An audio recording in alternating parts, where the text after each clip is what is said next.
लिखता है विद्युत चुंबकीय तरंग की तरंग दैर्ध्य को प्रायः विकिरण उत्पन्न करने वाले निकाय के अभिलाक्षणिक साइज से संबंधित किया जाता है। मैं क्वेश्चन को पहले समझाऊं आपको, क्योंकि क्वेश्चन समझने में ही प्रॉब्लम होती है और उसी के कारण हम इसको सॉल्व नहीं कर पाए या ना समझ पाए।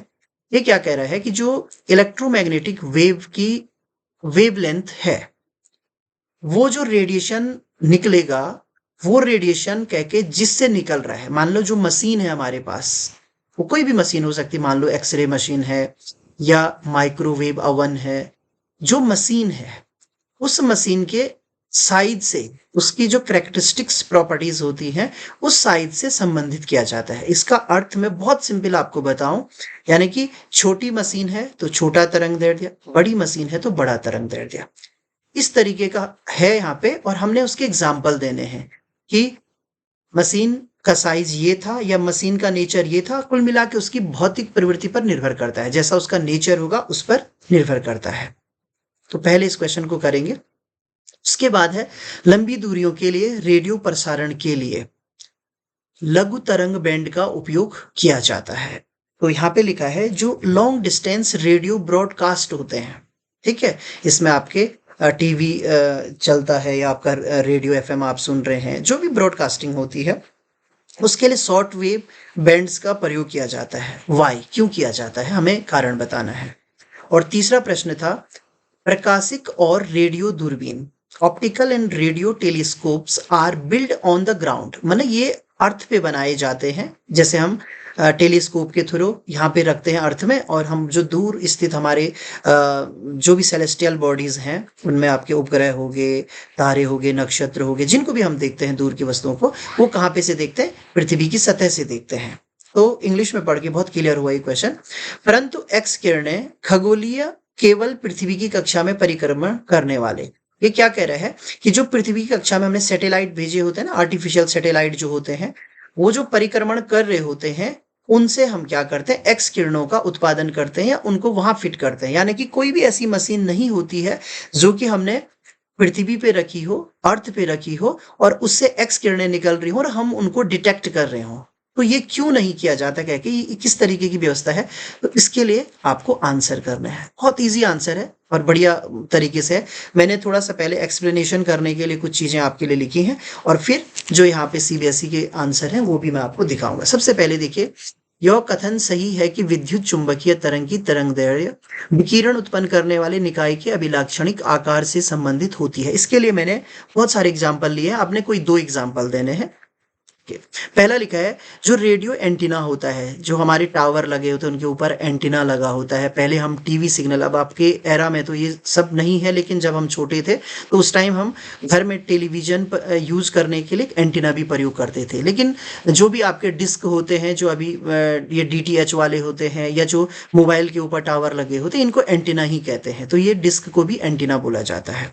एक रेडियो एंटीना की लंबाई लगभग उसकी तरंग दैर्ध्य के बराबर होती है। तो ये वाली लाइन पे आपको विशेष ध्यान देना है कि जो एंटीना की लंबाई होती है, जो उसकी लेंथ होती है, वो लगभग उसकी तरंग दैर्ध्य यानी कि लैम्डा, जितनी तरंग दैर्ध्य उसको क्या करनी होगी, कैप्चर करनी होगी, उसके ही बराबर होती है। और एंटीना की लंबाई बदलने पर तरंग दैर्ध्य भी बदल जाती है। अगर हम एंटीना की लंबाई कम ज्यादा करेंगे तो उसकी जो तरंग दैर्ध्य उससे उत्पन्न हो रही है या जिसको वो रिसीव कर रहा है, वो भी क्या हो जाती है, बदल जाती है। उदाहरण के लिए यहाँ पे उदाहरण भी लिया है, लंबे एंटीना लंबी रेडियो तरंग उत्पन्न करते हैं और छोटे एंटीना छोटी रेडियो तरंग उत्पन्न करते हैं। तो क्वेश्चन का मतलब यही था, वो कह रहा था कि जो इलेक्ट्रोमैग्नेटिक वेव, यहाँ पे जो तरंगों की हम बात करें वो कौन सी वाली होती है, वो इलेक्ट्रोमैग्नेटिक वेव्स होती है। उसमें बहुत बड़ी कैटेगरी है, उसमें आपके एक्सरे आती हैं, गामा रेज आती हैं, अल्ट्रावायलेट रेज आती हैं, विजिबल रेज आती हैं, और इसके अलावा आपकी माइक्रोवेव्स आती हैं, रेडियो वेव्स आती हैं। तो ये तमाम चीजें उसी के अंतर्गत आती हैं। तो रेडियो वेव्स की यहाँ पे बात हो रही है, माइक्रोवेव्स की बात हो रही है।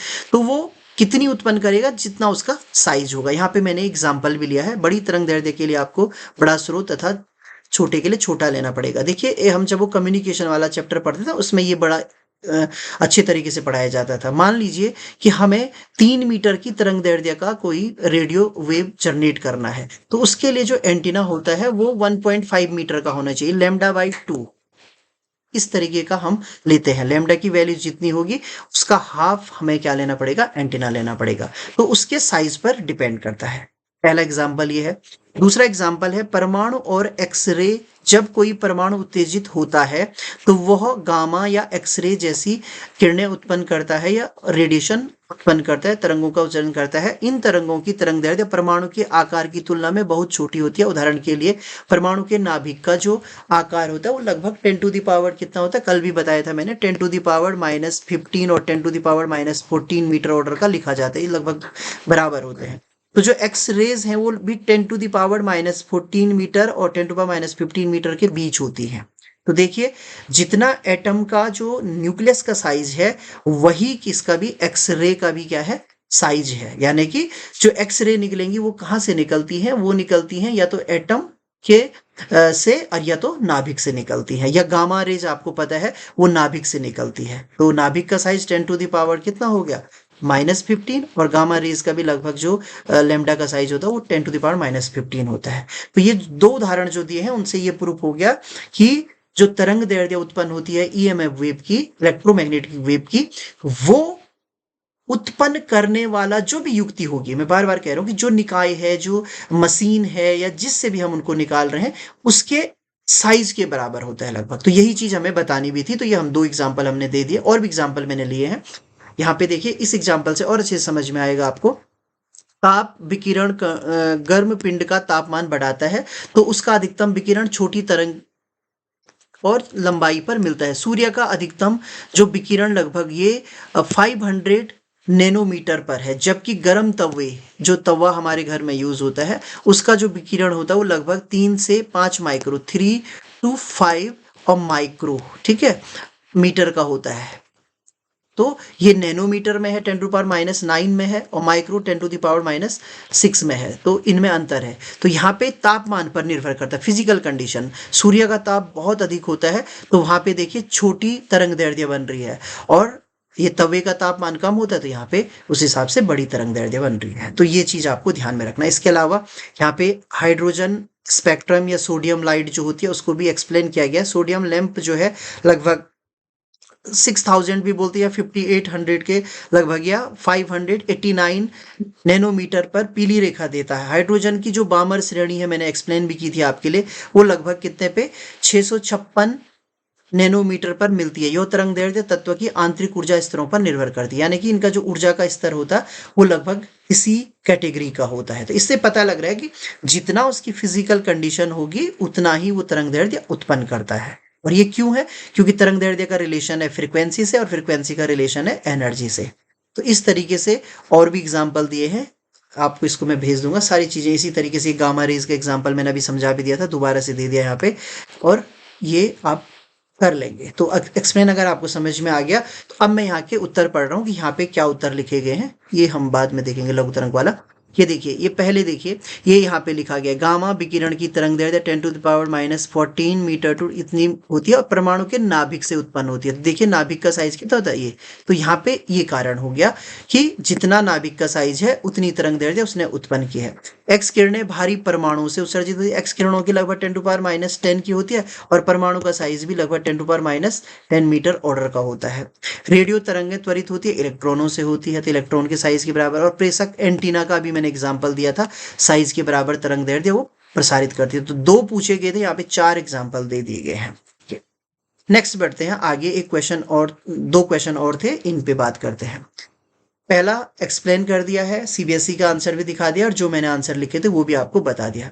लंबी दूरियों के लिए रेडियो प्रसारण के लिए लघु तरंग बैंड का उपयोग किया जाता है। ये बहुत शानदार क्वेश्चन है।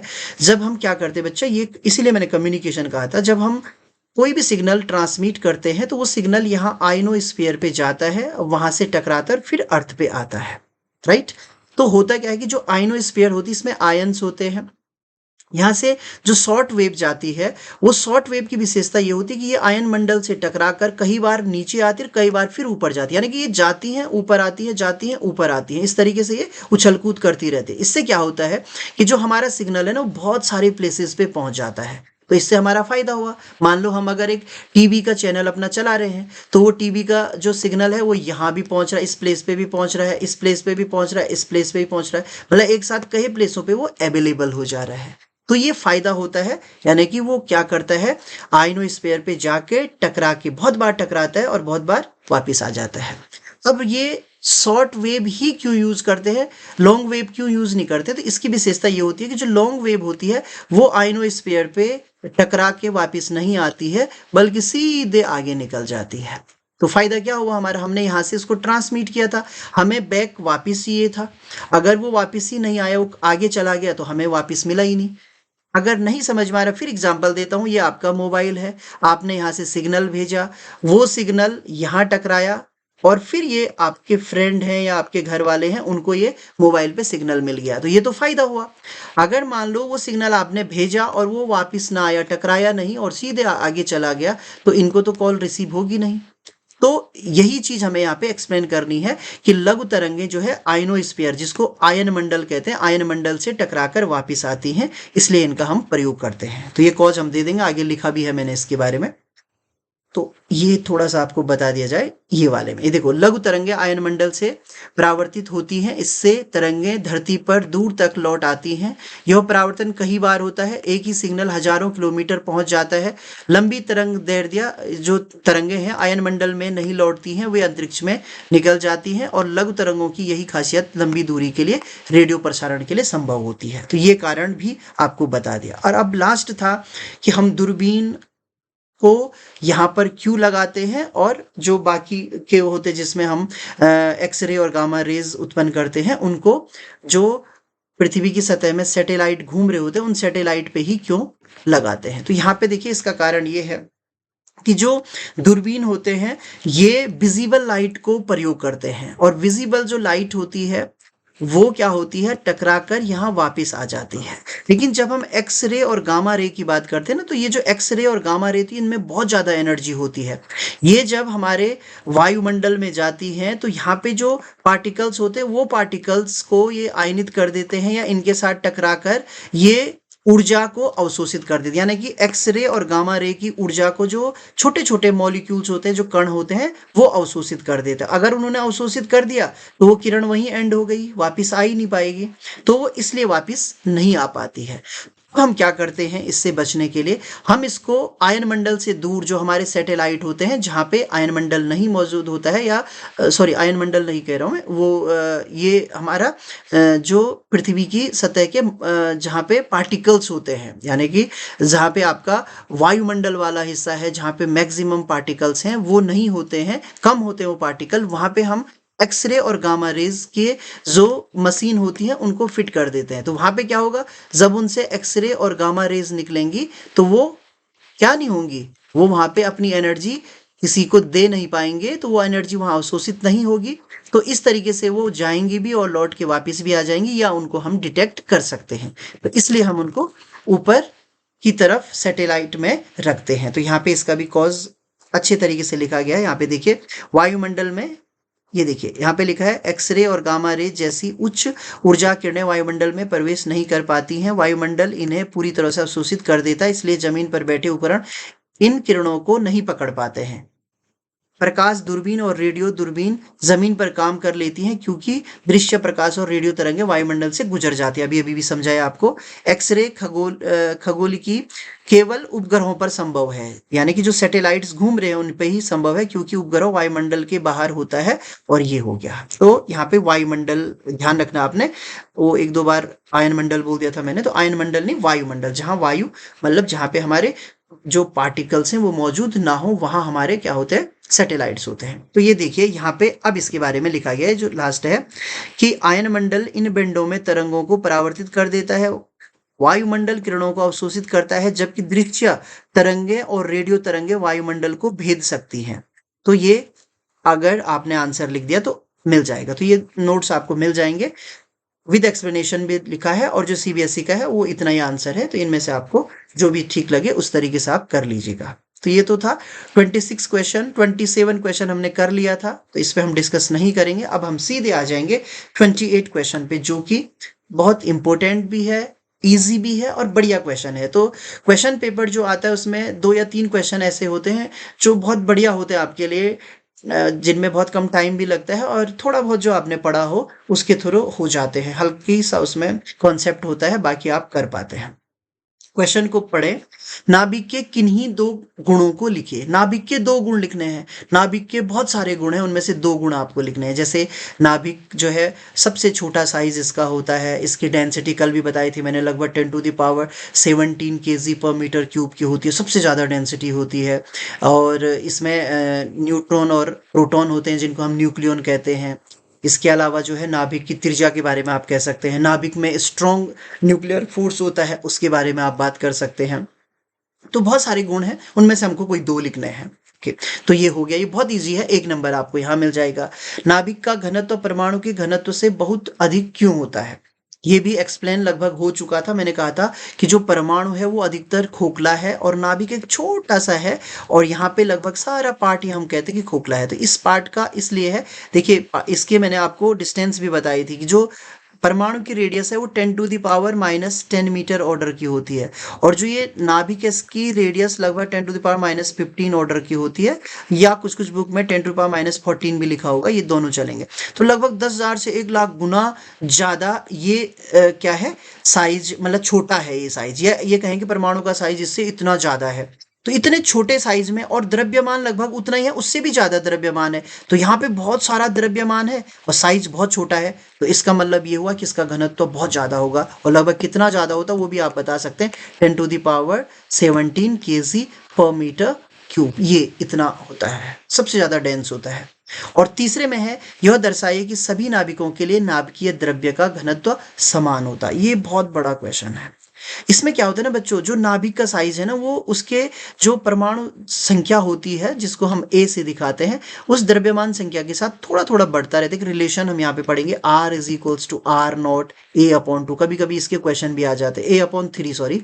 तो ये सारी चीजें आपको अगर आती हैं तो आप इसको इजीली एक्सप्लेन कर सकते हैं। तो देर नहीं करते हैं, आगे इसका जो एक्सप्लेनेशन है वो मैं आपको बताता हूँ। ये बहुत सारे मैंने आपके लिए लिखे हैं, क्योंकि ये नोट्स भी आपको इस कक्षा के जब खत्म हो जाएंगी तो आपको मिलने वाले हैं। देखिए ये नाभिक के गुण है, नाभिक में प्रोटॉन और न्यूट्रॉन होते हैं, सबको पता होगा, ठीक है। इनको मिलकर न्यूक्लियन कहते हैं। नाभिक की स्थिरता और मजबूत नाभिकीय बल पर निर्भर करता है, स्ट्रॉन्ग न्यूक्लियर फोर्स यहाँ पे होते हैं।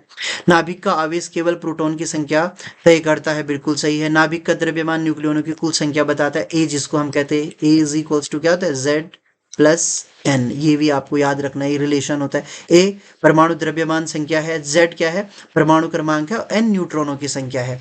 नाभिक में ऊर्जा, बंधन ऊर्जा होती है, जिसको हम जो मास डिफेक्ट होता है उसके टर्म में निकालते हैं। बंधन ऊर्जा फिर से एक बहुत इंपॉर्टेंट कॉन्सेप्ट है, और बंधन ऊर्जा भी आती है। अगर इस पेपर में नहीं भी आई है तो किसी न किसी में आपको बंधन ऊर्जा के बारे में, या बाइंडिंग एनर्जी पर न्यूक्लियन वाला जो ग्राफ होता है, इस तरीके का ग्राफ बनता है इस तरीके से, तो वो ग्राफ भी ज़रूर पूछा जाता है। तो वो जब भी आएगा एक्सप्लेन कर लेंगे उसको, लेकिन ये ध्यान रखना है। अलग नाभिक का स्पिन अलग होता है, तो ये बाकी चीज़ें नहीं भी करेंगे। और ये जो मैं फॉर्मूला लिख रहा था, R = R0 A/1/3, ये एक रिलेशन होता है। जो न्यूक्लियस होता है ना, उस न्यूक्लियस की रेडियस के लिए फॉर्मूला दिया जाता है कि उसकी जो रेडियस है कह के, वो एक इस तरीके के रिलेशन में होती है। तो ये जो परमाणु द्रव्यमान संख्या होती है उसकी घात 1/3 होती है, पावर 1/3 होती है। इसको आगे भी एक्सप्लेन करेंगे। तो यहाँ तक आपको समझ में आ गया होगा। नाभिक का जो घनत्व है उसके बारे में यहाँ पे मैंने सारा एक्सप्लेन कर दिया आपके लिए, लेकिन ये नोट्स के लिए आपके लिए लिखा गया है। बाकी लगभग मैंने सारी चीज़ें एक्सप्लेन कर दी हैं, और ये इसका घनत्व भी दिया है। तो देखिए अब सीबीएसई का उत्तर क्या है वो मैं आपको बता रहा हूँ। देखो, 2 गुण बताने थे। पहला गुण क्या लिखा है, नाभिक धनात्मक आवेशित होता है, सबको पता है आपको। नाभिक में प्रोटॉन और न्यूट्रॉन होते हैं, ये भी पता है। नाभिक घनत्व द्रव्यमान संख्या पर निर्भर नहीं करता, ये एक्सप्लेन भी करेंगे हम अभी थोड़ा देर में, कि जो इसका घनत्व होता है वो द्रव्यमान पर निर्भर नहीं करेगा। नाभिक की त्रिज्या ये होती है, ये जो मैं बार बार आपसे बता रहा हूँ, ये रिलेशन बहुत इंपॉर्टेंट है। इस रिलेशन से कभी कभी एक आधा न्यूमेरिकल भी आ जाता है, नाभिक की त्रिज्या का ये वाला रिलेशन, ठीक है। यहाँ पे ए इंपॉर्टेंट है, ए है परमाणु द्रव्यमान संख्या, ओके। उसके बाद जो बी पार्ट उसमें पूछा गया था कि ये घनत्व क्या होता है, तो इसके लिए परमाणु अधिकांशतः भीतर से क्या है, रिक्त है, या यहाँ पे मैंने, आप इसमें साइज के बारे में भी डिस्कस कर सकते हैं कि कितना कितना साइज होता है। परमाणु का साइज होता है 10⁻⁻10 मीटर का, और जो न्यूक्लियस का साइज है वो 10⁻⁻15 मीटर के साइज का है। तो ये आप यहाँ पे एक्सप्लेन कर सकते हैं। आगे बढ़ते हैं। अब यहाँ पे परमाणु ये हो गया घनत्व, जो मैं कह रहा था हम एक्सप्लेन करेंगे। अब देखिए बच्चों, घनत्व क्या होता है, D इज इक्वल्स टू होता है कैपिटल M अपॉन, और यहाँ पे V होता है। आप सबको पता है द्रव्यमान बटे आयतन होता है। अगर नहीं भी पता है तो इसको ध्यान रख लीजिए, किसी भी चीज का घनत्व जो है उसके द्रव्यमान बटे क्या होता है, आयतन होता है। अब आयतन क्या, हम क्या कह रहे हैं कि एक परमाणु जो है गोले जैसा है, तो उसका नाभिक भी गोले जैसा होगा, और गोले का द्रव्यमान कितना होता है, 4/3πr³। ये भी आपको पता होना चाहिए। यहाँ पे मैं इस फॉर्मूले को और सॉल्व करूँ तो 4/3 r की वैल्यू क्या रखेंगे, r0 a, और इसकी पावर 1/3 का होल क्यूब रखा। इसको और सॉल्व करेंगे तो 4/3 ये हो जाएगा r की पावर 3, और a की पावर एक, ये 3 से 3 कट जाएगा, केवल a आएगा। ये तो आ गया इसका v आया, राइट। और ये जो m है इसको निकालना भी सीखिए। m क्या होता है कि मान लीजिए जो उसका इकाई द्रव्यमान होता है वो m है, और परमाणु द्रव्यमान संख्या a है, तो कैपिटल M की वैल्यू हो जाएगी ma, और अपॉन v की वैल्यू रख दीजिए 4/3πr³a। अब a से a क्या हो गया, कैंसिल हो गया। तो देखिए d में कहीं भी a नहीं आ रहा है। d का अगर फॉर्मूला आप देखें तो उसमें आ रहा है m/4/3πr³, और ये पूरा कांस्टेंट वैल्यू है। तो d कहीं भी a पर निर्भर नहीं कर रहा है। इसका अर्थ ये हुआ कि कोई भी नाभिक होगा, वो चाहे हाइड्रोजन का है, चाहे लिथियम का है, चाहे यूरेनियम का है, किसी का भी है, एल्यूमिनियम का है, सबके लिए जो है वैल्यू क्या रहेगी, घनत्व की बराबर रहेगी। ओके, तो ये समझ में आ गया होगा। इस तरीके से हमने इसके भी तीनों पार्ट्स कर लिए हैं। तो 28 जो क्वेश्चन 3 नंबर का था वो भी हमने कंप्लीट कर लिया है। अब हम चले गए हैं खंड घ पर। ये बड़ा इंपॉर्टेंट है। यहाँ पे दो नई चीजें हैं, चाहे वो आपके उत्तराखंड बोर्ड का है चाहे सीबीएसई का है। एक अभिकथन और कारण वाले, असर्शन और रीजन वाले, और एक केस स्टडी वाले। यहाँ पे ये केस स्टडी है। केस स्टडी में क्या होता है ना कि बच्चे का वो करते हैं, मतलब चेक करते हैं कि वो कितना सोच सकता है, या उसको कोई हमने लिख के दिया हुआ है उससे वो कितना आंसर निकाल सकता है, क्योंकि उसमें कुछ चीजें तो डायरेक्ट पता लग जाती हैं पढ़ के कि भाई ये चीजें यहाँ यहाँ इस तरीके का आंसर है, और कुछ इनडायरेक्ट रहती हैं, वो हमें कनेक्ट करनी पड़ती हैं अदर कॉन्सेप्ट के साथ भी और यहाँ से लिखे हुए के साथ भी। तो इसको बहुत केयरफुली पढ़ना भी पड़ता है और उसके बाद आंसर भी करना होता है। तो देखिए, सबसे पहले आप पढ़ेंगे इसको बहुत केयरफुली। क्या लिखा हुआ है, कोई लेंस दो पृष्ठों से घिरा हुआ कोई पारदर्शी माध्यम है। हम सबको पता है कि लेंस जो है वो पारदर्शी माध्यम होता है और दो पृष्ठों से घिरा होता है, जिसका एक अथवा दोनों पृष्ठ गोलिया होते हैं। या तो एक पृष्ठ गोलिया होगा या दोनों। तो आपको पता है ये हो सकता है, ये हो सकता है, ये हो सकता है, मतलब यहां से एक ये हुआ और एक सीधा हुआ, एक ऐसा हो सकता है, एक ऐसा हो सकता है, मतलब ये अलग अलग प्रकार के लेंस बन सकते हैं। तो वही चीज यहाँ पे उसने लिखी हुई है। दोनों पृष्ठों की वक्रता त्रिज्याओं और लेंस के पदार्थ के उस पदार्थ के सापेक्ष जिससे लेंस घिरा है अपर्तनांक कहलाता है। अपर्तनांक का मतलब ये हुआ, अपर्तनांक ही डिसाइड करता है, जिसको हम रिफ्रैक्टिव इंडेक्स कहते हैं, कि उससे कितना कन्वर्ज होगी लाइट या डाइवर्ज होगी। यानी कि वो किसी लाइट को कितना, जैसे इसमें चला, कितना उसको कन्वर्ज करेगा, और अगर इस लेंस की बात करें तो इसमें अगर लाइट गई तो उसको कितना फैलाएगा। तो कितना कन्वर्ज करता है, कितना डाइवर्ज करता है, वो चाहे कॉन्वेक्स लेंस है और चाहे कॉनकेव लेंस है, ये आपको पता होना चाहिए। तो ये यहाँ पे लिखा गया है, तो उसको हम अपर्तनांक कहते हैं। ठीक है, म्यू से यहाँ पे दिखाते हैं, कुछ कुछ बुक में एन से दिखाया गया होगा। दोनों चीजें आपको याद रखनी है। किसी लेंस की क्षमता उसकी फोकस दूरी की व्युत्क्रम होती है। एक और चीज कही गई यहाँ पे, केस स्टडी हम कर रहे हैं, क्षमता P की बात की गई है, 1/f होती है। तो यहाँ पे मैं आपको बताते चलूं, F का मात्रक मीटर होता है, तो इसको जो P का मात्रक होता है उसको पर मीटर भी कहते हैं, और इसको डायोप्टर भी कहते हैं। कभी कभी पूछ लिया जाता है कि कितना डायोप्टर है। इसके अलावा इसके क्वेश्चन भी आते हैं कि कब पॉजिटिव होता है, कब नेगेटिव होता है। तो जो कॉन्वेक्स लेंस होता है उसके लिए P की वैल्यू पॉजिटिव होती है, और जो कॉनकेव, एक याद रखना, जो कॉनकेव होता है उसके लिए नेगेटिव वैल्यू होती है। तो जो लोग चश्मा यूज करते हैं तो पॉजिटिव है तो इसका मतलब उनका कॉन्वेक्स लगा हुआ है, नेगेटिव है तो कॉनकेव लगा हुआ है। तो व्युत्क्रम होती है, ये भी आपको बता दिया। यदि कोई कई लेंसों को संपर्क में रखा जाए, यानी कि बहुत सारे पहला लेंस, दूसरा लेंस, ऐसे तीसरा लेंस, इस तरीके से हमने संपर्क में रखा। ये वैसे ही है जैसे फिजिक्स में हमने बहुत सारे रजिस्टर इस तरीके से लगा दिए, या बहुत सारे कैपेसिटर हमने लगा दिए इस तरीके से, ये कॉम्बिनेशन हमने पढ़ा था, राइट। या हमने बहुत सारे इंडक्टर लगा दिए। ऐसे हम लेंसों को भी किस में रखते हैं, संयोजन में रखते हैं। तो संयोजन की क्षमता उन लेंसों की क्षमताओं का बीजगणितीय योग, ये मैं पूरा समझा दिया आपको, P1 plus P2 plus P3। अभी हम पढ़ रहे थे, हमें पता नहीं क्वेश्चन क्या आएंगे, लेकिन हमने पढ़ पढ़ के इतनी सारी चीजें इससे निकाल रही हैं कि ये सारी चीजें इस केस स्टडी में कहा गया है। अब आगे बढ़ते हैं क्वेश्चन की तरफ।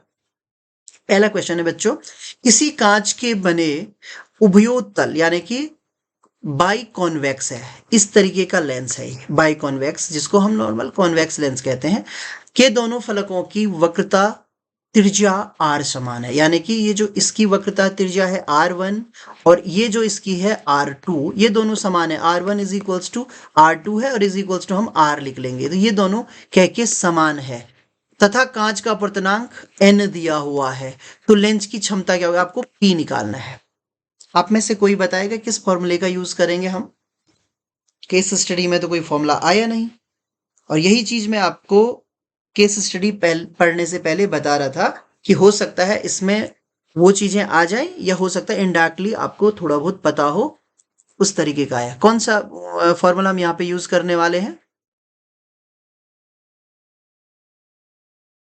ओके, कोई आंसर नहीं कर रहा है, मैं बताऊं आपको। हम करेंगे lens maker formula 1/f is equals to mu not minus 1/r1 minus 1/r2, इस फॉर्मूले का यूज करेंगे। अब यहाँ पे क्या क्या कहा है कि जो म्यू है उसको n लिखना है, जो r1 r2 है, अब देखिए r1 की वैल्यू हम r रखेंगे, r2 की वैल्यू रखते वक्त आपने ध्यान रखना है माइनस r लेना है।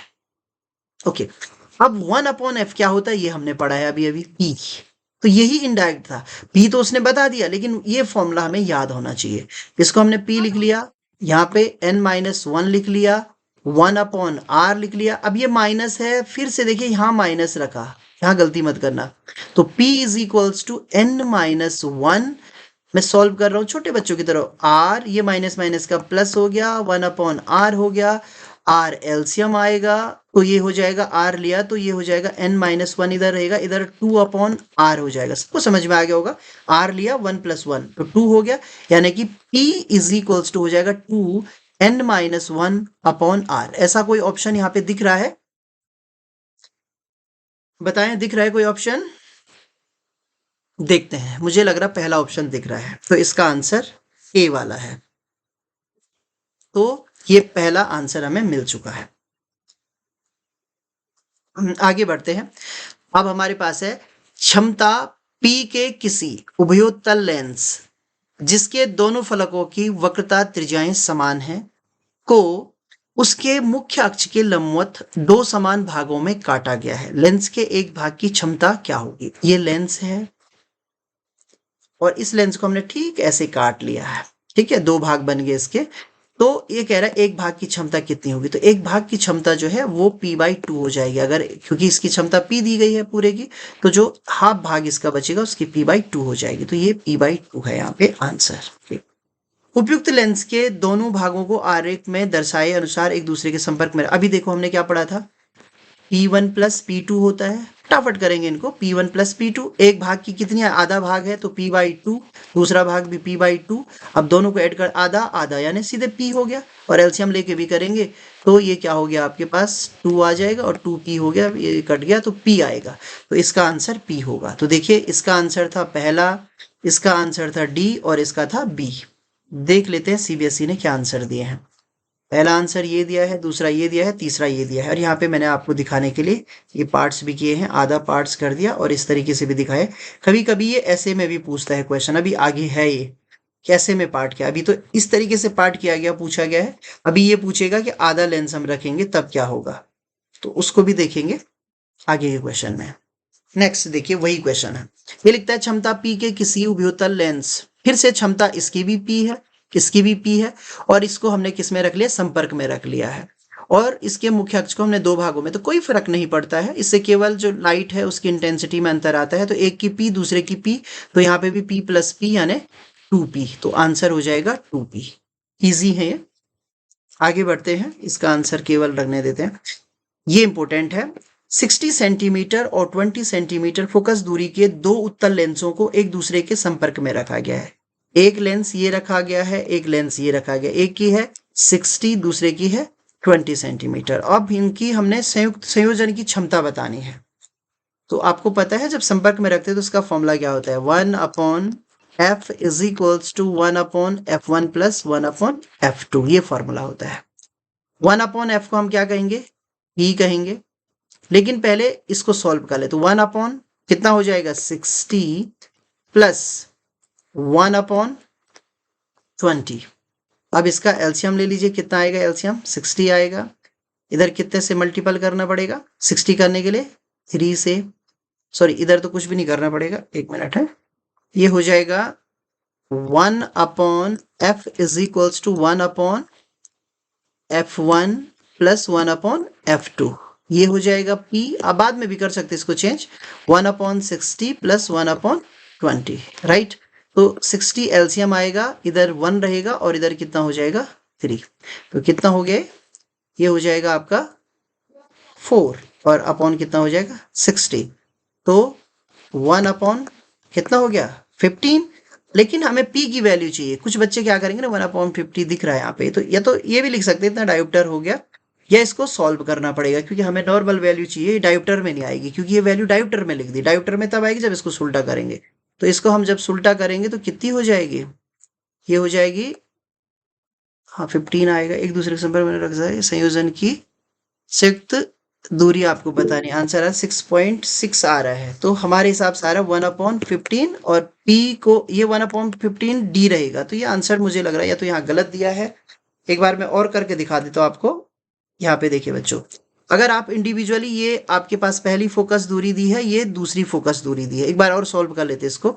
नॉर्मल भी करेंगे तो p1 इज इक्वल्स टू हो जाएगा 1/f1। 1/f1 की वैल्यू कितनी हो जाएगी 1/60। अब ये सेंटीमीटर में है ना, अगर इसको आप मीटर में, क्योंकि डायोप्टर में आई है, ये थोड़ा कंडीशन चेंज हो सकती है। तो मैं थोड़ा सा एक फॉर्मूला और बताऊं आपको, देखो कई बार जल्दबाजी में ये चीजें गड़बड़ भी हो जाती हैं। तो आपको ध्यान रखना है कि जब ये फॉर्मूला मीटर में लिखा जाएगा तो इसको हम 1/f कहते हैं और यहाँ पे लिखते हैं मीटर, राइट। और जब ये सेंटीमीटर में हो तो इसको 100/60 कहना है आपने। ये मिस्टेक हो रही थी यहाँ पे, क्योंकि हम फॉर्मूला तो सही यूज कर रहे हैं, कैलकुलेशन भी हमने सही किया है, लेकिन ये सेंटीमीटर में दिया है, हमने ऊपर 1 ही रखा। जब सेंटीमीटर में दिया जाए, इसको सारे बच्चे नोट डाउन करेंगे, क्योंकि ये देखो यहाँ पे मैंने भी ध्यान नहीं दिया इस चीज पे कि मैं चेंज नहीं कर रहा हूँ। तो यहाँ पे 100 लिखना है, फिर ये कैंसिल हो गया और अब आपका 10/6 आ गया। आप इसको सॉल्व कर लीजिएगा, 10/6 तो 1 पॉइंट और कितना हो जाएगा, फिर बचेगा 4 में 6 जाएगा, लगभग इतने टाइम आप इसको करिए सॉल्व। 1/6 डायोप्टर ये आ गई पहले के लिए, ठीक है। और अब दूसरा करेंगे, दूसरे के लिए फिर P2 लिख दीजिए, 1/f2 हो जाएगा 1/20। अब मैंने क्या किया, सेंटीमीटर में तो यहाँ 100 करना पड़ेगा और ये किया आपने 5 टाइम। अब सही आ गया हमारा आंसर। तो कितना हो जाएगा, पहले से कितना, P1 कितना आया था 1.6, P2 कितना आया था 5, और दोनों को हमें क्या करना है, ऐड करना। कर तो हम सही रहे थे लेकिन हम कन्वर्ट नहीं कर रहे थे, इसकी वजह से हमारा आंसर गलत आ रहा था। अब ये कितना हो गया 1.6 प्लस 5 और ये हो गया 6.6, और अब ये किस में है, डायोप्टर में ये आ गया। अब देखिए मैं आपको एक मजेदार बात बताता हूं, जो क्वेश्चन करने वाले होते हैं ना, उन्होंने आंसर में देखो वो भी जानते हैं कि बच्चा कहाँ गलती करेगा। आपको पता है हमने पहले क्या किया था, हमने किया था 1/60 प्लस 1/20 और बहुत अच्छे से सॉल्व किया था। 60 आया था और यहाँ पे 1 + 3 लिखा था, 1/15 आ गया था और d। तो हम सीधे इसको लिख देते कि क्योंकि ये दिख रहा था हमें आंसर। यहाँ ऐसी गलतियां भी होती हैं, लेकिन हम गलत कर रहे थे। हमें करना क्या था कि इस वैल्यू को हमें पहले 100/60 लिखना था। क्यों लिखना था वो मैंने आपको बता दिया है, एक बार फिर से नोट डाउन कर लो। P का फॉर्मूला 1/f जब लिखा जाएगा तो इसको कहते हैं इन मीटर, अगर मीटर में वैल्यू दी गई हो तो ये मीटर के लिए है कंडीशन। और P is equals to 100/f लिखते हैं अगर आपके पास इन सेंटीमीटर वैल्यू सेंटीमीटर, यहाँ पे सेंटीमीटर में दी गई थी। तो इसको अच्छे तरीके से करना और देखो क्वेश्चन करने वाला भी आपसे पूरा का पूरा जो है मजाक कर रहा है, देखो उसने यहाँ भी वैल्यू दी है और यहाँ भी वैल्यू दी है, तो खटक आप इस वैल्यू को लिख देंगे और आप सोचेंगे हम सही करके आ गए, लेकिन वो गलत हो गया था। तो समझ में आ गया होगा। केस स्टडी का एक और क्वेश्चन आपके पास है, पढ़िए इसको अच्छे से, सारे बच्चे ध्यान देंगे, स्क्रीन पे अच्छे से दिख रहा होगा क्वेश्चन आपका। संधि डायोड दृष्टिकारी के रूप में हमारे पास पीएन जंक्शन है, डायोड है और रेक्टिफायर के रूप में है। यहाँ पे मैं हिंदी में ही पढ़ रहा हूँ क्योंकि मैक्सिमम स्टूडेंट हमारे हिंदी मीडियम के ही होंगे। एसी वोल्टता को दृष्टिकारी वोल्टता में परिवर्तन करने की प्रक्रिया को दृष्टिकरण कहते हैं। मैं इसको बता दे रहा हूं, ये कह रहा है कि जो अल्टरनेटिंग वोल्टेज होता है, यदि उसको हम डीसी वोल्टेज में चेंज करें तो उसको हम दृष्टिकरण कहते हैं या रेक्टिफिकेशन कहते हैं, और रेक्टिफायर का काम ही ये होता है। और इस परिवर्तन को संपन्न करने वाली युक्ति मैंने जो मशीन है जिससे हम उसको चेंज करें उसको दृष्टिकारी कहते हैं, रेक्टिफायर कहते हैं। आपने दो रेक्टिफायर पढ़े हैं, half wave rectifier, full wave rectifier. आपके जो लास्ट चैप्टर है उस चैप्टर में ये दोनों के दोनों फाइनल टॉपिक है, half wave rectifier, full wave rectifier. काफी पूछा जाता है, लगभग 100% पूछा जाता है। पहले और भी थे आपके पास, तो पहले वो आ जाते, ट्रांजिस्टर आ जाते थे, लेकिन अब यही फाइनल रह गया है, तो दृष्टिकारी तो आना ही आना है। यहाँ पे ये केस स्टडी में आया है। किसी पीएन संधि डायोड के अभिलक्षणिक से यह ज्ञात होता है कि जब पीएन संधि डायोड अग्रभाषित हो, फॉरवर्ड बाइज्ड हो, तो उसका प्रतिरोध निम्न होता है। अब देखिए बच्चों, ये लिखे ना लिखे पर ये चीज हमें भी पता होनी चाहिए। यहाँ तो अच्छी बात है कि केस स्टडी में आया है, लेकिन ये सारी चीजें हमें भी पता होनी चाहिए कि जब वो अग्रभाषण होता है तो अग्रभाषण होने पर क्या होता है, अग्रभाषण होने पर वो इजीली कनेक्ट करता है, यानी उसमें चालन हो जाता है या उसमें से धारा प्रवाहित होने लगती है। ये आपको याद भी रखना है, इसलिए मैं इन चीजों पे ज्यादा जोर दे रहा हूं। क्वेश्चन तो बड़े इजी आ जाते हैं, लेकिन यहाँ पे इस पे आपको ध्यान देना है। सेकंड लिखा है कि जब वह पश्यभाषण होता है तो उसका प्रतिरोध उच्च होता है, और अगर उच्च प्रतिरोध होगा तो वो धारा को बहने नहीं देगा, तो इस टाइम पे वो कनेक्ट नहीं होगा या कंडक्ट नहीं करेगा। इसका अर्थ यह हुआ कि पीएन संधि डायोड केवल अग्रभाषण होने पर ही चालन करता है, कंडक्शन उसमें केवल अग्रभाषण पर होता है। और रेक्टिफायर में हम इसी प्रॉपर्टीज का यूज करते हैं, ये ध्यान रखना आप। पीएन संधि डायोड का यही गुण दृष्टिकारी के रूप में उपयोग के लिए उपयुक्त माना जाता है। मैं एक मजेदार बात और बताऊं आपको, जब आपके पास हाफ वेव रेक्टिफायर और फुल वेव रेक्टिफायर आएगा ना, तो इस केस स्टडी में जो आंसर दिया ना, इसको भी आप यूज कर सकते हैं। बहुत बढ़िया है, वही चीज लिखी गई है जो आपको लिखनी होती है।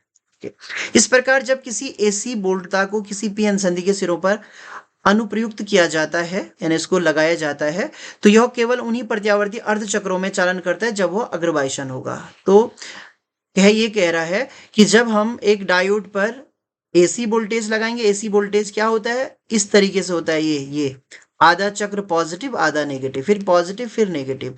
तो कह रहा है जब जब ये अग्रभाषण में होगा तभी क्या करेगा, आगे के लिए कंडक्ट करेगा या करंट फ्लो करेगा, अदरवाइज नहीं करेगा, यानी वोल्टेज आगे तभी पहुंचाता है जब वो अग्रभाषण में होगा। अब देख लेते क्वेश्चन क्या क्या होंगे। ये हमने पूरा का पूरा पढ़ लिया और ये हमें वैसे भी आना चाहिए। पहला क्वेश्चन, किसी पूर्ण तरंग दृष्टिकारी पर अनुप्रयुक्त किसी प्रत्यावर्ती वोल्टेज का वर्ग माध्यमूल मान इतना है, तो दृष्टिकृत निर्गत वोल्टता का वर्ग माध्यमूल मान क्या होगा। तो मैं आपको बताना चाहता हूं, यहाँ पे पूर्ण तरंग दृष्टिकारी आया है, दोनों की मीनिंग बता रहा हूं आपको। ये आपके पास सिग्नल हुआ एसी का, राइट, जिसको हम इनपुट कहते हैं। अगर हाफ वेव होगा तो ये प्राप्त होता है, ये प्राप्त होता है, इस तरीके से हाफ प्राप्त होता है। अगर फुल वेव होगा तो फुल वेव में ये भी प्राप्त होता है, ये भी प्राप्त होता है, ये भी प्राप्त होता है, सारा प्राप्त होता है। ये ऊपर का है हाफ वेव और ये वाला है फुल वेव, राइट। तो हमारे पास पूर्ण तरंग दृष्टिकारी है, यानी कि फुल वेव रेक्टिफायर है, तो जितना ये वैल्यू है उतनी वैल्यू हमको प्राप्त होगी। इसका आंसर होगा ए। अगर हाफ होता तो जस्ट आधा मिलता आपको। तो ये आपको इजीली समझ में आ गया होगा, ये वाला आपका आंसर होगा। नेक्स्ट है, किसी पूर्ण तरंग दृष्टिकारी में प्रत्येक डायोड से धारा प्रवाहित होती है, इसको आप बता सकते हैं। निवेश सिग्नल के पूर्ण चक्र के लिए, निवेश सिग्नल के अर्ध चक्र के लिए, निवेश सिग्नल के अर्ध चक्र से कम के लिए और निवेश सिग्नल के केवल धनात्मक चक्र के लिए। पूर्ण तरंगकारी है और कौन सा इसका आंसर होगा? कोई बच्चा बताएगा? ये बहुत इजी है, कोई भी स्टूडेंट बता सकता है। अभी आपको मैंने फिगर बना के भी समझाया था। हाँ, कोई बच्चा कर तो रहा आंसर, बताएं बेटा। पूर्ण तरंग दिष्टकारी। यहां देखिए, फिर से बना रहा हूं एक बार। आप जो है सीख नहीं रहे हो, रटने वाला काम ना करें भैया। ए फुल वेव में ये भी मिला, ये भी मिला, ये भी मिला, ये भी मिला, निवेश सिग्नल के पूर्ण चक्र के लिए। तो क्या होगा? पूर्ण तरंगकारी है तो पूर्ण तरंगकारी में निवेश के पूर्ण चक्र के लिए मिलेगा आधा, ये नीचे जाए चाहे ऊपर जाए। हाफ में क्या होगा? केवल ये पॉजिटिव वाला, ये वाला मिलेगा, फिर ये वाला मिलेगा, फिर ये मिलेगा, ये एक एक नहीं मिलेगा। तो निवेश सिग्नल के पूर्ण चक्र के लिए तो 2 के आंसर आपको बता दिए गए हैं। आगे बढ़ते हैं। किसी पूर्ण तरंग दिष्टकारी में, ठीक है, अब आपको दिया है किसी निश्चित समय पर दोनों डायोड अग्रभाषित होते हैं, किसी निश्चित समय पर दोनों डायोड पश्यभाषित होते हैं, किसी निश्चित समय पर एक अग्रभाषित तथा दूसरा पश्यभाषित होता है और प्रथम अर्ध चक्र में दोनों अग्रभाषित और द्वितीय में दोनों पश्यभाषित होते हैं। कोई बताएगा इसका आंसर भी? ये तो बहुत नॉर्मल क्वेश्चन है। कौन सा बेटा? सी बिल्कुल सही बता रहा आप। ये होता है जब हम पूर्ण दिष्टकारी पढ़ेंगे ना, हम 2 डायोड यूज करते हैं। मैं देखो ये भी सिखा देता आपको, 2 डायोड यूज करते हैं, ठीक है।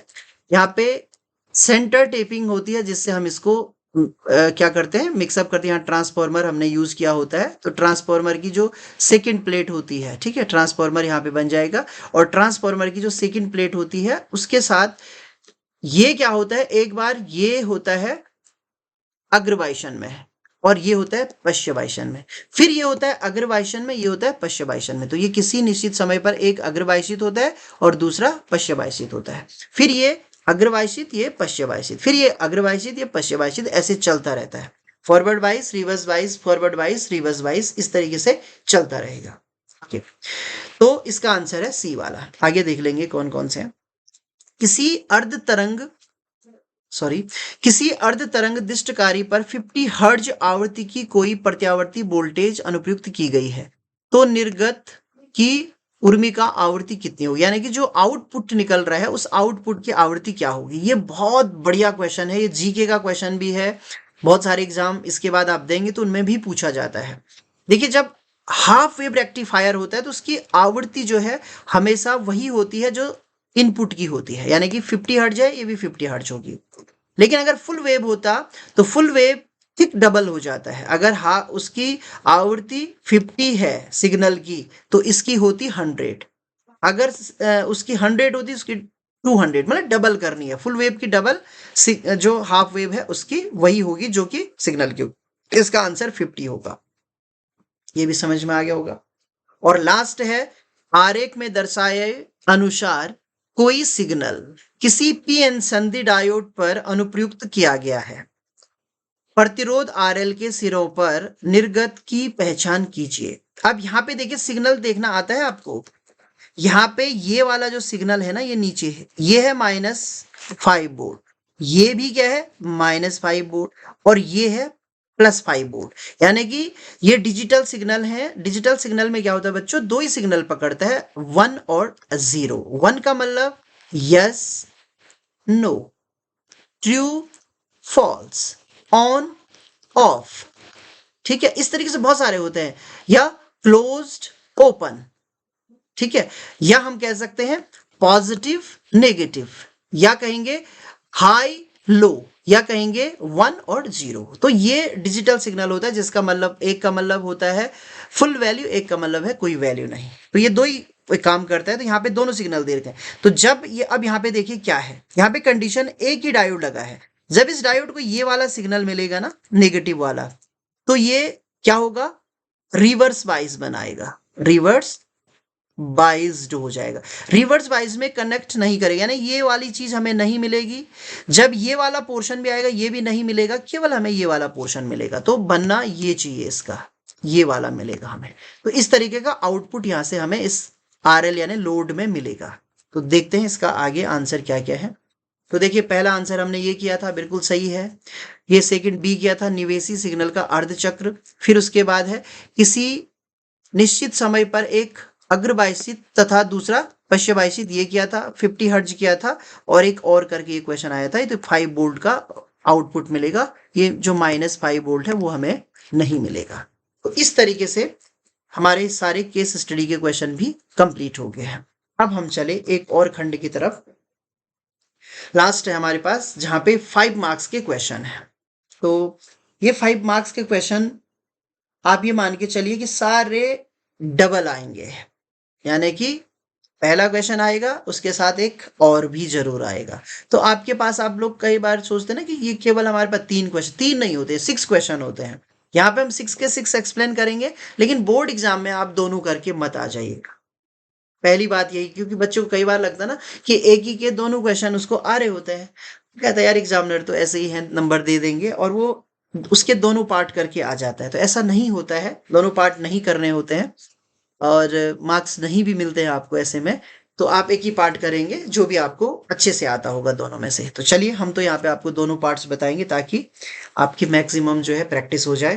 पहला लिखा हुआ है, किसी बाह्य एक समान विद्युत क्षेत्र ई में किसी विद्युत द्विध्रुव P की स्थितिज ऊर्जा के लिए कोई व्यंजक व्युत्पन्न कीजिए। इस द्विध्रुव की स्थितिज ऊर्जा कब अधिकतम और कब न्यूनतम होगी। बहुत शानदार क्वेश्चन है, और जैसे हम कक्षा में पढ़ाते हैं, जो मेरे स्टूडेंट होंगे उनको जब ये टॉपिक पढ़ाया गया है तो उसी दिन बताया गया है कि ये बहुत इंपॉर्टेंट क्वेश्चन है, और इसमें बोर्ड एग्जाम भी लिखा गया है इस टॉपिक में कि ये आता ही आता है। बढ़िया तरीके का वो है। और पहले चैप्टर का ये क्वेश्चन है। इसमें क्या होता है, एक समान इलेक्ट्रिक फील्ड होता है इस तरीके से, जो लेफ्ट टू राइट होता है पेपर प्लेन में। यहाँ पे एक डाइपोल हम रख देते हैं, यहाँ पे पॉजिटिव चार्ज, यहाँ पे नेगेटिव चार्ज, और इस पे फोर्स इधर की तरफ भी लगता है, इधर की तरफ भी लगता है, और उसके बाद एक टॉर्क यहाँ पे लगता है जिसको PE साइन थीटा कहते हैं। तो इसको आपने ना यहाँ से आगे ही करना है, इसलिए मैंने ये पहले बता दिया कि यहाँ पे आपने सीधे थोड़ा सा लिखना है इसके बारे में कि सपोज दैट, हिंदी में जैसे आप लिखेंगे, माना एक इलेक्ट्रिक फील्ड है जो कि कागज तल में बाएं से दाईं ओर निर्देशित है, इस तरीके से दिखा देंगे ई, जिसमें कि एक डाइपोल उससे थीटा कोण बनाते हुए रखा गया है, उस पर एक बल आघूर्ण कार्य करता है जिसका मान PE साइन थीटा होता है। ये सीधे आपने लिख देना है, क्योंकि ये नहीं है। लेकिन मैं आपको ये भी बता दूं, कभी कभी ये टॉर्क निकालने के लिए आता है, तब भी आपका यही फिगर बनता है, और तब आप ऐसा नहीं करते, तब आप पहले इस पे बल निकालते हैं, QE बल यहाँ लगता है, QE बल यहाँ लगता है, और तब आप ये जो दो बल होते हैं ना, जिसे 20 घुमाते हैं ना आप हाथ से, तो इसको बोलते हैं कपल ऑफ फोर्स। दो फोर्सेस का कपल बनता है, युग्म बनता है, जोड़ा बनता है, तो इसको बोला जाता है कपल ऑफ फोर्स। तो इसका हम टॉर्क निकालते हैं ऐसे करके, यहाँ एक लंबाई, तो इसमें आती है 2L साइन थीटा वाली डिस्टेंस, और तब टॉर्क की वैल्यू होती है torque is equals to either force, यानी कि दो में से एक फोर्स, और इनटू इनके बीच की परपेंडिकुलर डिस्टेंस, वो है 2L साइन थीटा। और यहाँ से फिर हम इसको सॉल्व करके ये वैल्यू फाइंड करते हैं। तो बेसिक भी बता दिया है। जिन बच्चों को अभी भी समझ में नहीं आया तो वो जरूर इससे रिलेटेड कॉन्सेप्ट को पढ़ लेंगे, या जो पहले वीडियो बने हैं उनको जरूर देख लेंगे, तो आपको समझ में आ जाएगा। तो चलो पहले इसको कर लेते हैं। यहाँ पे बताऊंगा मैं आपको, क्योंकि ऑलरेडी किया हुआ है, केवल एक्सप्लेन करूंगा। ये आपका फिगर बन जाएगा, जो कि मैंने थोड़ा रफली बनाया भी था। ये E है, इसमें ये डाइपोल रखा गया है जो कि उसके साथ थीटा कोण बना रहा है, ये Q प्लस का है, ये माइनस का है, A cos थीटा, इसको लिखने की जरूरत नहीं है, ये -A cos theta plus A cos, ये कुछ लिखने की जरूरत आपको नहीं है। यहाँ पे जो लेंथ हम 2L ले रहे थे, इसने 2A ली है, तो ये भी रटने की आवश्यकता नहीं है। This is the length of the dipole, 2L और 2A। आप अपनी मर्जी से कुछ और भी लिख सकते हैं, पर आपको पता होना चाहिए कि ये नेगेटिव और पॉजिटिव चार्ज के बीच की टोटल डिस्टेंस है, जिसको हम 2L और कहीं कहीं पर हम उसको 2A कह रहे हैं। तो बच्चे ये भी बड़ी रट के चले जाते हैं कि यार ये डिस्टेंस कहीं 2L लिखी, कहीं 2A लिखी है, सर ने गलत कर दिया है, 2L लिखा था सर ने 2A लिख दिया, या 2A लिखा था सर ने 2L लिख दिया। ऐसा कुछ नहीं है, ये रटना नहीं है, आपको केवल ये ध्यान रखना है this is the length between two charges, या हम कहते हैं इसको डाइपोल की लेंथ है ये। ओके, तो ये निकल गई। अब मैंने क्या कहा कि यहाँ पे आप यहाँ से आगे कहेंगे, आपने अपने हिसाब से लिखना है, जरूरी नहीं कि इसको आप कॉपी करें। आपने पहले इस चित्र के बारे में लिख देना है, नहीं भी लिखोगे चित्र बना देना, और सीधे लिखना है कि जो बल आघूर्ण लगता है उसकी वैल्यू होती है tau is equals to PE sine theta. उसके बाद आपने लिखना है कि ये जो टॉर्क है, ये जो बल आघूर्ण है, ये इसको घुमाएगा। अब सपोज दैट आप इसको डी थीटा एंगल घुमा रहे हैं, तो डी थीटा एंगल घुमाने में कार्य करना पड़ेगा। भाई कोई भी चीज आप घुमा रहे हो उसको तो कार्य, तो कोई मशीन आप घुमा रहे हो तो कार्य करना पड़ेगा। वो कार्य कितना होता है, D W is equals to tau D theta होता है, राइट। तो आपको डब्ल्यू चाहिए ना, तो डब्ल्यू चाहिए। अब आप इसको टाउ डी थीटा करेंगे, यहाँ पे इंटीग्रेशन करेंगे। कहां से कहां करेंगे, आपने घुमाया इसको थीटा 1 से लेकर थीटा 2 तक, यानी कि पहला कोण आपका थीटा 1 था, दूसरा क्या था, थीटा 2 था। तो ये सीधे यहां से लिखा गया है। ओके, फिर देखिए टाउ की वैल्यू पी साइन थीटा रखी, डी थीटा हो गया। यहां से आगे मैं बताऊंगा आपको, पी का इंटीग्रेशन से लेना देना नहीं है, ये मैं सिखा रहा हूं आपको, ठीक है। पी बाहर आ जाएगा, ई बाहर आ जाएगा, ये थीटा है और साइन थीटा, और ये होता है बेटा माइनस कॉस थीटा, और यहाँ पे लिखा जाता है थीटा 1, यहाँ पे लिखा जाता है थीटा 2। ये लोअर लिमिट, ये अपर लिमिट। जो मैथ्स वाले होंगे उनको तो अच्छे से समझ में आ रहा होगा, जो बायो वाले होंगे उनके लिए थोड़ा सा दिक्कत आ रही होगी। तो मैं बताना चाहता हूं, जब हम इंटीग्रेशन करते हैं साइन थीटा का तो माइनस कॉस थीटा आता है। ये जब एक बेसिक वीडियो बनाया था मैंने कि भाई कितना मैथ्स आपको आना चाहिए, तो उसमें ये बताया था कि आप साइन थीटा का कॉस थीटा का इंटीग्रेशन याद कर लीजिए, साइन थीटा कॉस थीटा का आप क्या भी याद कर लीजिए, डिफ्रेंशिएशन भी याद कर लीजिए, बस इतने की जरूरत पड़ती है। तो ये माइनस कॉस थीटा आया। अब यहाँ पे थीटा 1 थीटा 2 करना है। अब आपने वैल्यू रख ली। अब देखो मैंने थीटा 1 थीटा 2 लिखा है, इसने थीटा 0 लिखा है, थीटा 1 लिखा है। तो भाई फिर से परेशान मत हो जाना कि यार यहाँ तो 0 लिखा। बोलने का मतलब है आपने एक एंगल से दूसरे एंगल तक घुमाया। पहले एंगल की वैल्यू थीटा 1 है, दूसरे की थीटा 2 है।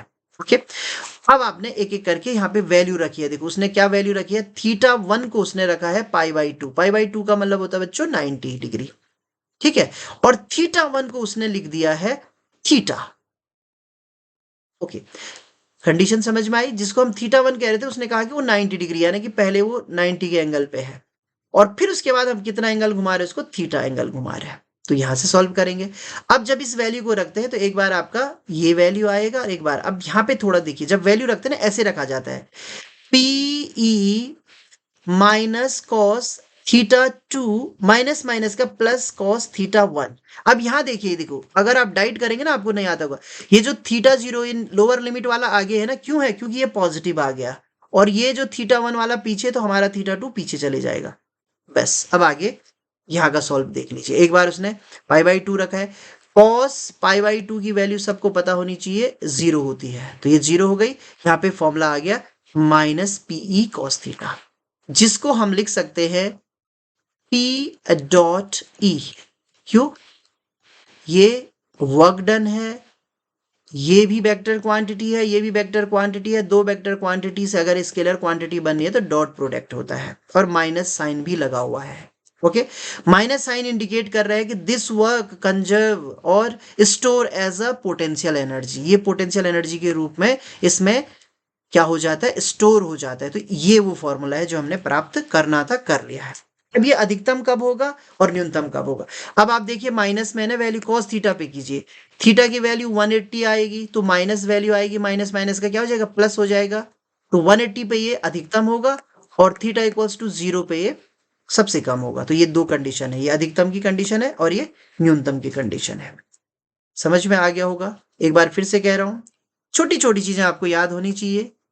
कॉस थीटा जब पाई होता है यानी 180 होता है, तब उसकी वैल्यू होती है -1। अब यहां पे देखिए फॉर्मूले में रखो वैल्यू एक बार, u is equals to minus P E cos 180। P E cos 180 की वैल्यू -1, माइनस माइनस का प्लस यानी P E. So this is maximum value. और एक बार 0 रख लीजिए, cos 0 की वैल्यू होती है 1, और 1 रखने पे माइनस पी आएगा, और माइनस पी छोटा है और ये बड़ा है। तो अब समझ में आ गया होगा, अधिकतम न्यूनतम। आगे बढ़ते हैं, लेकिन आगे बढ़ने से पहले फिर से यहाँ पे आ जाते हैं। ये पहला पार्ट हो चुका है, अब आते हैं दूसरे पार्ट पे। 2.5 नंबर के होंगे। ओके, कोई विद्युत द्विध्रुव बिंदु आवेश, ठीक है, आपके पास वैल्यू दी गई है बिंदु आवेशों की। देखिए Q1 की वैल्यू दी गई है। अब यहाँ पे Q1 तो नहीं बोलते, एक ही लेते हैं हम, वो दिया है माइनस पीसी। पीसी का मतलब पता है आपको क्या होता है, कोई बताएगा, पिको कूलाम। पिको का मतलब जानते हो, 10⁻⁻12 कूलाम। बच्चों याद रखो, मिली, मिली का मतलब 10⁻³ माइक्रो 10⁻⁻6 नैनो 10⁻⁻9 और पिको 10⁻⁻12। इतना याद रख लो। तो भैया दोनों के दोनों बराबर, यानी कि जो Q1 और Q2 हैं वो बराबर हैं, बट एक नेगेटिव एक पॉजिटिव है, यानी द्विध्रुव बनाएंगे। क्या बनाएंगे? द्विध्रुव। ओके। जो एक्स वाई तल में है, एक्स वाई तल भी सिखाया था आपको, ये एक्स है ये वाई है, तो कहीं ना कहीं इस तल में है। इस तल में क्रमशः 0 0 यहाँ पे होते हैं मूल बिंदु के निर्देशांक, एक तथा 3 और 5। तो 3 होगी किसकी वैल्यू? एक्स की, इधर 3 होगी और इधर होगी 4। तो इसका मतलब ऐसे रखा गया है, यहाँ पे रखा गया है माइनस वाला और इधर रखा है प्लस वाला पिको कूलाम, पिको कूलाम। अपना आप ही फिगर बन जाता है। देखो परिस्थिति है से मिलकर बना है, यानी ये बन गया डाइपोल। अब इसकी ये वाली लेंथ चाहिए हमें। देखो मैंने कहा था ना कि एक तरफ होता है माइनस चार्ज, एक तरफ होता है प्लस चार्ज। जिस बच्चे के कॉन्सेप्ट क्लियर होंगे उसको बिल्कुल भी दिक्कत नहीं होगी। वो 2L वाली डिस्टेंस क्या यहाँ पे दी हुई है? दी है वो डिस्टेंस? कोई भी बच्चा बताओ, वो डिस्टेंस कौन सी हो रही बच्चा? वो यहां से लेकर यहां तक की डिस्टेंस है। ये माइनस चार्ज है और ये प्लस चार्ज है, इनके बीच की डिस्टेंस चाहिए हमें, दी हुई है यहाँ पे। कोई भी बताए, हाँ ना तो कर ही सकते हैं। दी है? बोलना नहीं है, बोलेंगे तो कहीं गड़बड़ हो जाएगा हिसाब किताब। कुछ नहीं होता है, बोलना चाहिए मेरे हिसाब से, गलत बोलो पर बोलना चाहिए। ये डिस्टेंस नहीं दी गई है, लेकिन कुछ ट्रिक दी गई। यहां से लेकर यहां तक की डिस्टेंस है बेटा 3, ये वाली है 4। कुछ याद आ रहा है इसको देख के? और ये 90 डिग्री। पाइथागोरस थ्योरम यूज करेंगे। दिस वैल्यू 3 का स्क्वायर प्लस 4 का स्क्वायर, बहुत पॉपुलर है, कक्षा 9 में पढ़ते हैं। 25 यानी 5, जिसको 2L कह रहे हैं ना, 2L बराबर 5 मिल गया हमें। अगर जरूरत पड़ेगी तो, मुझे नहीं पता जरूरत पड़ती है या नहीं पड़ती है, पर 2L हमारा 5 आएगा अगर जरूरत पड़ी तो। ये हमने फाइंड कर लिया। L की वैल्यू नहीं है, ये 2L की है। 2L means length of the dipole, पूरे डाइपोल की लेंथ 5 मिल गई है। ऐसे करते क्वेश्चन। आगे बढ़ते हैं। इस प्रदेश, प्रदेश का मतलब क्षेत्र में किसी वैद्युत क्षेत्र ई की वैल्यू देखो इस तरीके से दी है, एक्स एक्सिस के एलोंग है। अब ये मजेदार बात है, फिर से फिगर बना रहा हूं। यहां देखिए जो ई है ना वो यहां है, ई इक्वल्स टू 100 नहीं 1000 वोल्ट पर मीटर, और ये आई लिखा है केवल, तो इस डायरेक्शन में है ई। और हमारा जो डाइपोल है वो यहां है, ये उसका नेगेटिव चार्ज है, ये उसका पॉजिटिव चार्ज। इसका मतलब यहां से लेकर यहां एक एंगल बन रहा होगा। एंगल की वैल्यू अगर पूछी जाए तो एंगल कैसे निकालेंगे? एंगल निकलेगा आपका यहां, ये वाली वैल्यू से, इस वाले से। साइन थीटा अगर जरूरत पड़ी तो, साइन थीटा क्या होता है? लंब बटे कर्ण। लंब क्या है? ये वाला कितना है? 4/5। ये देखिए वो 5 निकालने का फायदा देख रहे हो कितना हुआ। अगर साइन थीटा की जरूरत पड़ी तो 4/5 आएगा। मुझे नहीं पता क्या क्या पूछा जाएगा, लेकिन मैंने सारी चीजें आपको बता दी है क्वेश्चन पढ़ते पढ़ते। द्विध्रुव पर कार्यरत बल आघूर्ण, अरे मजा आ गया। टाउ निकालना आपको, और tau is equal to, formula बताया था मैंने आपको, PE sine theta.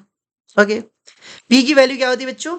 2QL into E, और साइन थीटा, साइन थीटा भी हमने, सब चीज हमारे पास है। देखो 2QL को थोड़ा लिखो सही से, Q इंटू 2L बोलते हैं उसको। ये कॉन्सेप्ट क्लियर? कई बार बच्चा क्या करता है ना, उसको 2 पता है, Q पता है, वो Q अलग लिखता है, L अलग लिख देता है। मैंने वहीं पे कहा कि आपको ये कॉन्सेप्ट पता होना चाहिए कि 2L into Q, Q into 2L होता है P की वैल्यू, इंटू E। अब देखियो हमारे पास जो Q है वो कितना है? वो है 1 इंटू 10⁻⁻12 कूलाम। 2L कितना है? 5 है, निकाला था ना, 2L 5 है। E कितना है? E दिया है, कितना दिया है? 1000, सीधे 1000 लिखो उसको। अब ये आई हुई लिखने की जरूरत नहीं है। और साइन थीटा भी हमें पता लग रहा है, कितना लगा था? 4/5।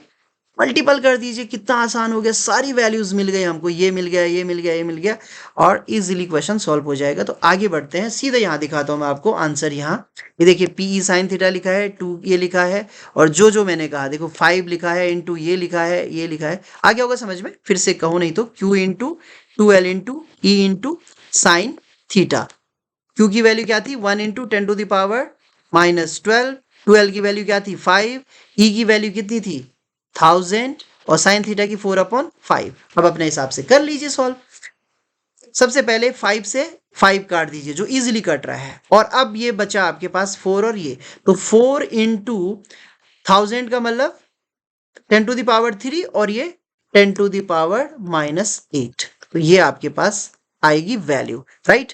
और अगर आप इसको, एक और भी वैल्यू थी इसमें, -3 किसकी वैल्यू दे रही किसने, 5 इंटू, अच्छा आपके पास जो डिस्टेंस है सेंटीमीटर में तो नहीं दे रखी है, थोड़ा ध्यान दीजिए, हाँ mm में दे रखी है। देखो ये चीज भी ध्यान देनी है, हम कॉन्सेप्ट पे ही रहे। ये जो डिस्टेंस है ना बेटा, इस पे ध्यान दो। ये जो डिस्टेंस दी गई है जिसको हमने 5 लिखा है वो mm में है, मिलीमीटर में। तो मिलीमीटर को मीटर में चेंज करने 5 इंटू 10⁻³ छोटी छोटी चीजें छूट जा रही है क्योंकि मैं आपको समझाने पे ज्यादा फोकस कर रहा हूँ उस चक्कर में। तो यहाँ पे 10⁻³ भी आएगा इसके साथ, तो जब 3 आएगा तो 3 से 3 कैंसिल हो गया, तो अब बहुत इजी बच गया, तब तो -12 ही बचेगा और ये आपका आंसर आ जाएगा।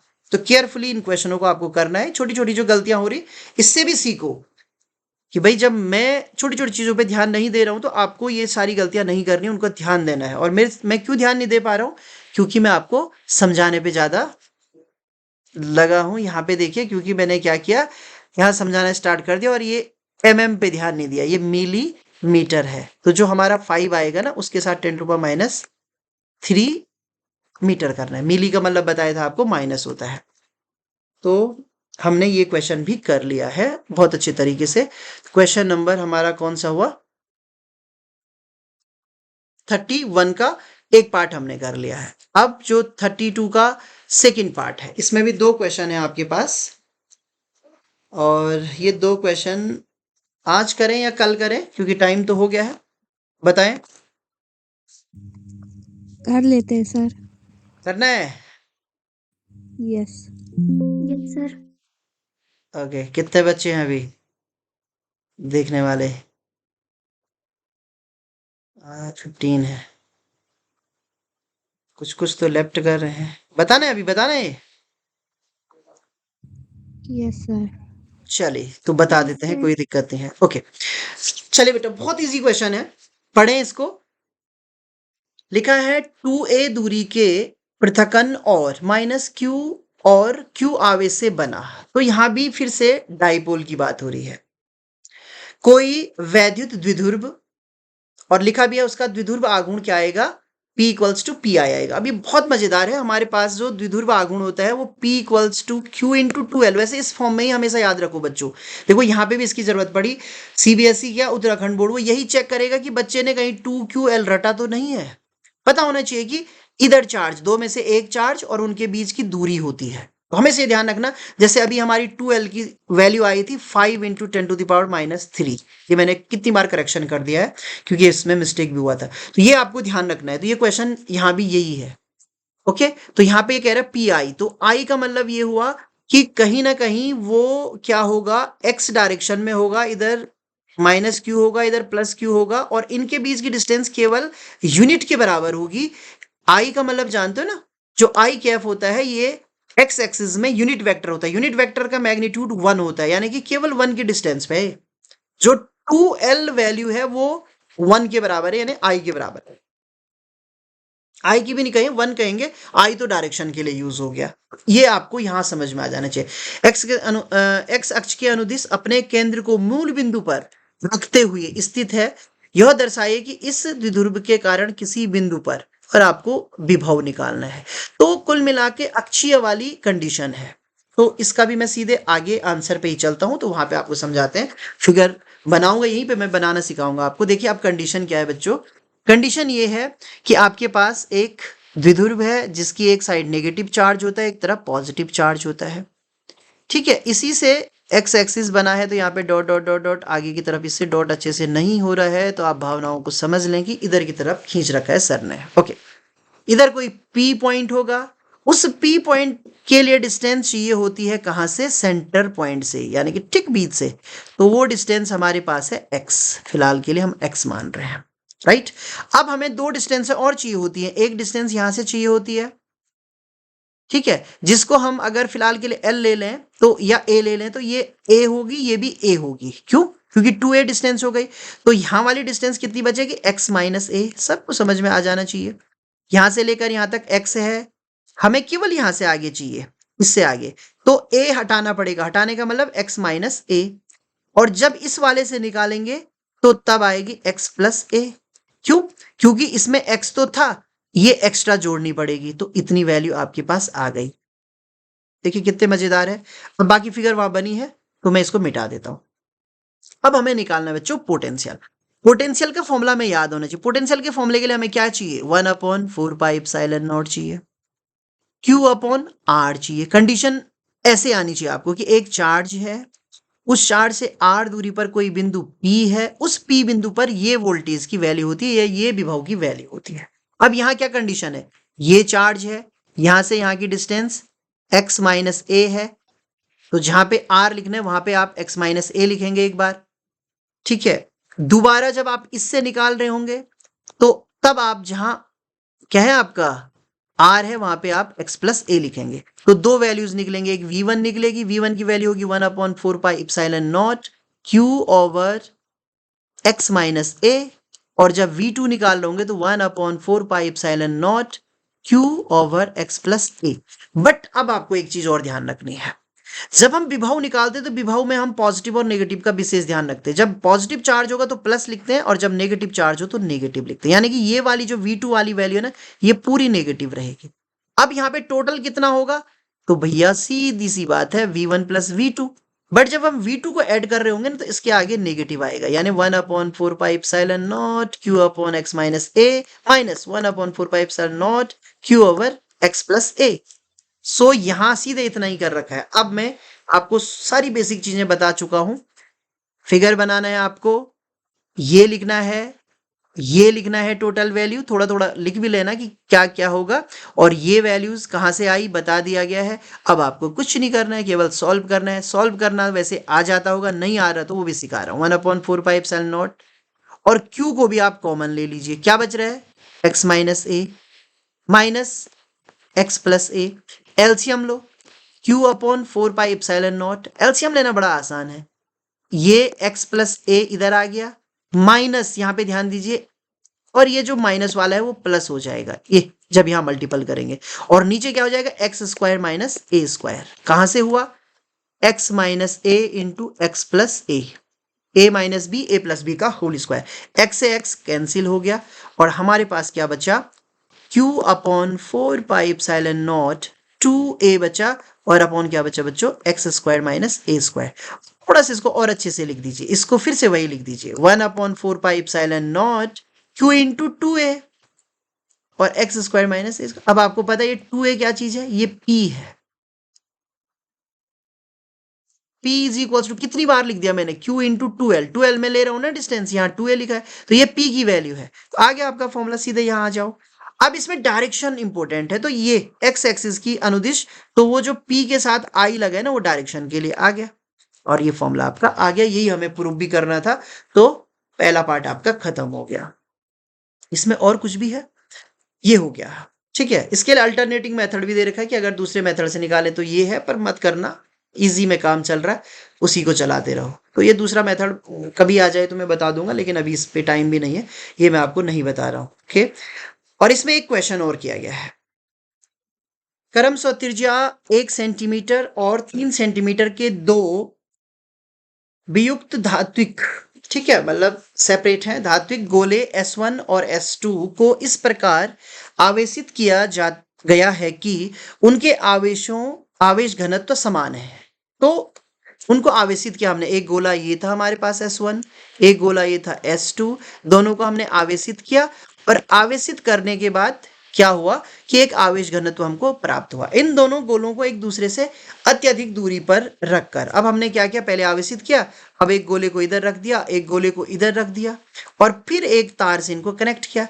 तो जैसे हम तार से कनेक्ट करेंगे ना, कुछ होगा इनमें। सबसे पहले तो मैं एक कॉन्सेप्ट पूछ रहा हूं आपसे, कि ये कॉन्सेप्ट पूछ रहा हूं कि गोले की त्रिज्या अलग अलग है। अब हमने आवेश घनत्व तो समान रखा, उनमें जो चार्ज होगा वो समान होगा या असमान होगा, समान होगा। समान होगा। पक्का? यस। ओके, अब थोड़ा देर पहले बेटा मैंने आपको क्या पढ़ाया था? मैंने घनत्व पढ़ाया था। देखो घनत्व में मैंने आपको क्या कहा था कि जब हम घनत्व की बात करते हैं ना, तो वो होता है, मैं सिंपली इसमें बता रहा हूँ, m अपॉन वी। तो यहाँ पे तो q अपॉन वी हो जाएगा। मैंने यहाँ पे द्रव्यमान वाला आवेश घनत्व है, यहाँ पे आवेश वाले में q अपॉन वी होगा। जिन बच्चों को कॉन्सेप्ट क्लियर होगा उनको बिल्कुल समझने में दिक्कत नहीं होती है। नॉर्मल जब हम वस्तुओं के ठोस और इस तरीके का गुण देखते हैं तो उस टाइम पे हम द्रव्यमान बटे आयतन बोलते हैं। जब हम आवेश घनत्व देखेंगे तो जहां द्रव्यमान आना है वहां पे आवेश आ जाएगा। अपॉन वी हो गया। अब वो कह रहा आवेश घनत्व बराबर है, आप खुद देखो उनकी त्रिज्याएं तो बराबर है नहीं, एक बड़ा है एक छोटा है। अब अगर आवेश घनत्व को बराबर होना है तो आवेश क्या बराबर होंगे दोनों में? अब बताओ, एक की त्रिज्या नो। कम है एक की ज्यादा है, ऐसा होगा? नहीं। चलो अभी भी समझ में नहीं आया, मैं एक और एग्जांपल दे। एक छोटा कमरा है 1 सेंटीमीटर वाले के लिए, एक बड़ा सा कमरा है, घनत्व बराबर है। घनत्व बराबर होने का मतलब है यहाँ भी हमने बराबर डिस्टेंस पे स्टूडेंट को बिठा रखा है और यहाँ भी बराबर डिस्टेंस पे हमने स्टूडेंट को बिठा रखा है। बताओ दोनों में आवेश बराबर होंगे या अलग अलग होंगे? बराबर होंगे। अभी भी बराबर होंगे। अरे हद हो गई। छोटे कमरे में बेटा कम बच्चे आएंगे, 10 ही बच्चे आए मान लो, और बड़ा कमरा है बराबर डिस्टेंस पे बिठा रखा है। इसमें मान लो एक एग्जांपल और देता हूं, इसमें 4 रो लगी हमारी और बड़े कमरे में हमारी 10 रो लग गई। हमने बराबर दूरी पे बिठाए तो 10 रो में ज्यादा बच्चे नहीं आएंगे? अरे आएंगे या नहीं आएंगे? ज्यादा आएंगे ना? आएंगे। हाँ यस यही सर। है, बस फिजिक्स यहीं पे दिमाग थोड़ा सा लेता है आपका, यूज करने के लिए कहता है। बच्चों यहाँ पे जो ये 1 सेंटीमीटर वाला है ना, इसमें आवेश कम होगा और इसमें आवेश क्या होगा? ज्यादा होगा। ये इस तरीके से भी मान सकते हैं आप कि ये छोटा बर्तन है ये बड़ा बर्तन है। डेंसिटी का कॉन्सेप्ट बहुत बढ़िया कॉन्सेप्ट। डेंसिटी का कॉन्सेप्ट ये कहता है कि जो उनके बीच का गैप है वो तो बराबर है, लेकिन छोटे में कम आएगा और बड़े में क्या आएगा?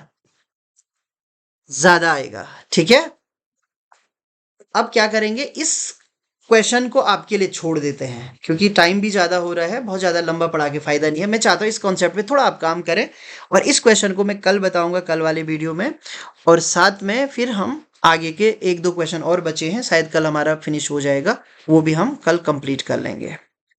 तो आज इतना ही कर